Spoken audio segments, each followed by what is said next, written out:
تین دوست ایک سے بڑا ایک بغیرت، ایک دن مقابلہ ہو گیا، بےغیرتی کا مقابلہ ہو گیا۔ ایک جاتا ہے، گزرنے والی بوڑھی عورت جو واکنگ سٹک پہ چل رہی ہے، اس کی سٹک کو ٹھڈا مار کے گراتا ہے اور بوڑھی گر جاتی ہے، اس کو لاتیں مار کے آ جاتا ہے، کہتا ہے میرے جیسا بےغیرت کوئی نہیں ہو سکتا۔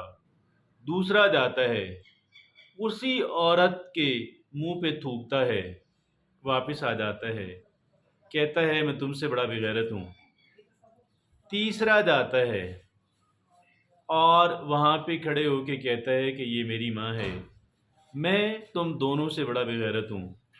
اب وہ پہلا کہ جس نے اس عورت کو گرایا مارا وہ اسرائیل ہے، دوسرا امریکہ ہے جو اس گری ہوئی بوڑھی عورت کے منہ پہ تھوک کے آتا ہے، اور تیسرا جو کہتا ہے کہ یہ میری ماں ہے، میں تم دونوں سے بڑا بےغیرت ہوں۔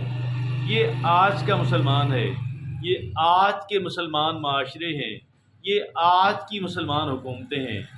لیکن سوال یہ پیدا ہوتا ہے کہ کیا ہمیں بے غیرتی کے مقابلے کے اندر پہلی پوزیشن حاصل کرنی ہے، یا ہمیں غیرت مندوں کی صف میں کھڑا ہو کے ان میں سے بہتر پوزیشن حاصل کرنے کی کوشش کرنی ہے؟